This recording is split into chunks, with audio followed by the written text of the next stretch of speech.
अस्सलाम वालेकुम दोस्तों, आज की इस वीडियो में हम first year chemistry chapter number 3 atomic structure के एक टॉपिक को डिस्कस करने जा रहे हैं जिसका नाम है प्लांक्स क्वांटम थ्योरी। तो इस लेक्चर को शुरू करने से पहले एज यूजुअल आपको बताते चलें कि ये लेक्चर डॉक्टर लियसगर की तरफ से डिलीवर किया जा रहा है और ये हमारे YouTube channel Sindh board teaching पर अपलोड किया गया है। अगर आपने अब तक हमारे इस चैनल को सब्सक्राइब नहीं किया तो काइंडली आज ही आप हमारे इस चैनल को सब्सक्राइब करें, साथ ही साथ बेल आइकन को लाजमी क्लिक करें ताकि हमारी अपलोड करदा तमाम वीडियोस की नोटिफिकेशन आपको रिसीव हो सके। तो आइए हम स्टार्ट करते हैं Planck's quantum theory. In 1900 a German scientist gave a theory about observed radiation from heated bodies।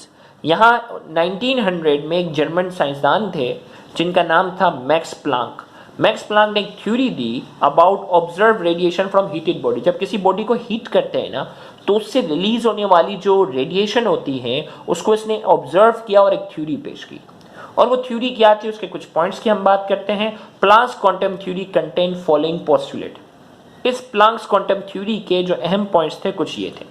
Number 1, पहला पॉइंट था the emission and absorption of the energy in the form of radiation by an atom is not a continuous process. उसने पहला जो point पेश किया वो ये था द इमिशन। कोई भी बॉडी को जब हम गर्म करते हैं वो रेडिएशन क्या करता है, रेडिएशन जो होता है वो इमिट करता है, खारिज करता है, रिलीज करता है। या जब हम उसे हीटअप कर रहे हैं स्टार्टिंग पॉइंट में तो वो एनर्जी को क्या करता है, एब्जॉर्ब भी करता है। हीट एनर्जी प्रोवाइड करते हैं वो एब्जॉर्ब करता है, और जब बहुत ज्यादा उसे हीटअप करते हैं तो वो क्या होता है, रेडिश हो जाता है और रेडिएशन को इमिट भी करता है, खारिज भी करता है। तो यहां से कहा the emission and absorption of the energy, energy का एब्जॉर्ब होना या एनर्जी का इमिट होना किस शक्ल में, इन the form of radiation. Radiation की शक्ल की बात हो रही है बाय एन एटम। जब भी कोई एटम एनर्जी को इमिट करता है या एनर्जी को एब्जॉर्ब करता है रेडिएशन की शक्ल में, is not a continuous process. ये मुस्तकिल नहीं होता, मुस्तकिल एनर्जी को रेडिएट नहीं कर सकता, मुस्तकिल वो एनर्जी को एब्जॉर्ब नहीं करता, ये कंटिन्यूअस प्रोसेस नहीं है। दूसरा, the emission and absorption of the energy in the form of radiation by a body occur in the form of packets of energy called quantum। दूसरा पॉइंट कहा कि जो एनर्जी इमिट हो रही है या एनर्जी एब्जॉर्ब हो रही है ना रेडिएशन की शक्ल में, इन the form of packets of energy, ये छोटे छोटे पैकेट्स की शक्ल में, छोटे छोटे बंडल्स ऑफ एनर्जी की शक्ल में ये प्रोसेस होता है। और उसने एक बंडल को नाम दिया क्वांटम का। क्या नाम दिया उसे, क्वांटम का। तो यानी जब कोई बॉडी एनर्जी एब्जॉर्ब कर रही होती है ना तो मुख्तलिफ छोटे छोटे पार्टिकल्स जो होते हैं, मुख्तलिफ छोटे छोटे बंडल्स ऑफ एनर्जी जो है वो क्या कर रही होती है, एब्जॉर्ब करती है।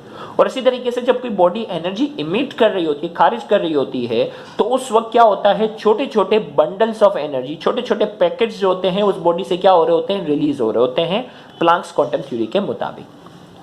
तीसरा पॉइंट, द एनर्जी रिलीज्ड और absorbed by a body is directly proportional to the frequency of the radiations emitted और एब्जॉर्ब। और इसने कहा कि उस पैकेट में कितनी एनर्जी होगी, भाई उस पैकेट में कितनी एनर्जी होगी, तो तीसरे पॉइंट में उसे जवाब दिया द एनर्जी रिलीज और absorb by a body is directly proportional to the frequency of the emitted, frequency of the radiation emitted और एब्जॉर्ब।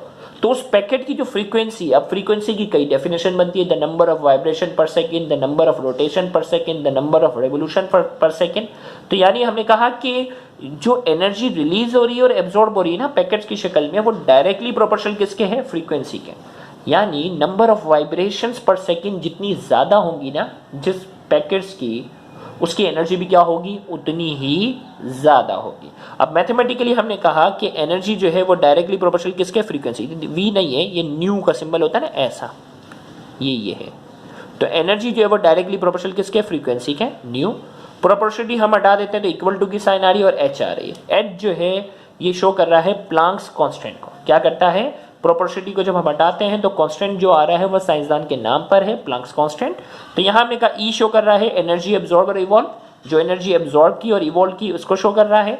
और ये जो न्यू है, वी नहीं है, आप इसको न्यू कीजिएगा, ये न्यू जो है फ्रीक्वेंसी ऑफ इलेक्ट्रोमैग्नेटिक रेडिएशन, जो रेडिएशन आ रही है ना उसकी फ्रीक्वेंसी को शो कर रहा है। जबकि एच जो शो कर रहा है वो प्लांक्स कांस्टेंट को शो करता है इस इक्वेशन में। और इस प्लांक्स कांस्टेंट की जो वैल्यू है वो 6.625 एक्सपोनेंट -27 अर्ग सेकेंड है।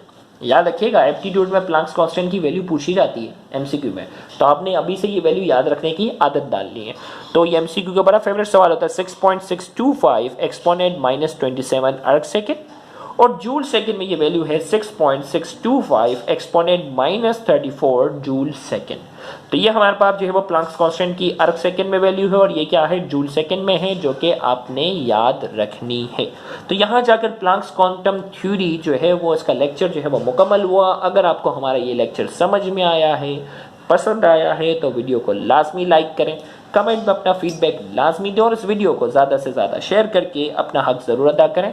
याद रहे, बहुत से ऐसे स्टूडेंट हैं जो गवर्नमेंट कॉलेजेस के बाद एक्सपेंसिव कोचिंग सेंटर्स को अफोर्ड करने की सलाहियत नहीं रखते। तो आपका इन वीडियोज़ को ज़्यादा से ज़्यादा शेयर करना, उन तक पहुँचाना आपके लिए सदका जारिया बन सकता है।